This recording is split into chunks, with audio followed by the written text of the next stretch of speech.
Vítajte vo vzdelávacom videu na tému kybernetických hrozieb a rizík. Tento materiál je určený pre študentov, ktorí sa chcú oboznámiť s kľúčovými aspektmi kybernetickej bezpečnosti.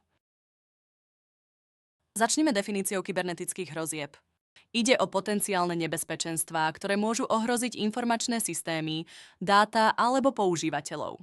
Hrozby môžu byť úmyselné, ako útoky hackerov, alebo neúmyselné, napríklad chyby používateľov či technické poruchy. Každá hrozba má svoj zdroj, motiváciu, dopad a pravdepodobnosť výskytu. Na základe týchto charakteristík sa hrozby klasifikujú podľa závažnosti, od nízkych cez stredné až po veľké. Ďalej sa pozrieme na útočníkov.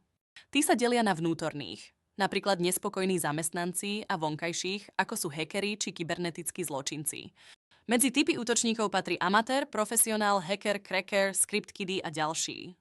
Na ich odhalenie sa používajú systémy IDS, IDPS, ktoré monitorujú sieťovú aktivitu, a techniky ako honeypot, ktoré simulujú zraniteľné systémy na prilákanie útočníkov.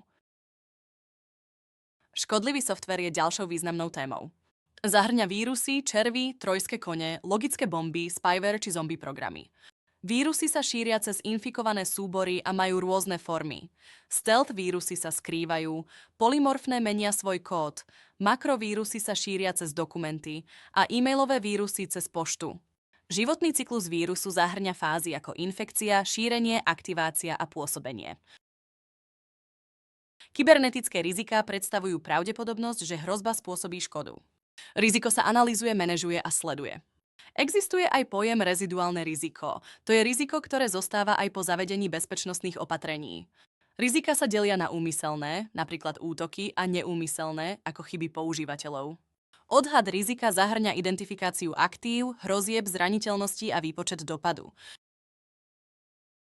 V neposlednom rade sa venujeme sieťovým protokolom. Protokoly ako TCP/IP, Telnet, HTTP, HTTPS, SMTP, POP3, IMAP, FTP, SFTP sú základom komunikácie v sieti. Každý má svoju funkciu, napríklad HTTP slúži na prenos webových stránok, SMTP na odosielanie e-mailov, FTP na prenos súborov. Bezpečnostné aspekty týchto protokolov sú kľúčové. Napríklad HTTPS zabezpečuje šifrovanú komunikáciu. Tento výučbový materiál poskytuje komplexný pohľad na kybernetickú bezpečnosť. Študenti sa naučia identifikovať hrozby, rozumieť typom útočníkov, rozpoznať škodlivý softvér, analyzovať riziká a pochopiť fungovanie sieťových protokolov. Získané vedomosti sú nevyhnutné pre každého, kto chce pracovať v oblasti IT alebo jednoducho chrániť svoje digitálne prostredie. Ďakujeme za pozornosť a veríme, že tento prehľad vám pomohol lepšie pochopiť svet kybernetických hrozieb a rizík.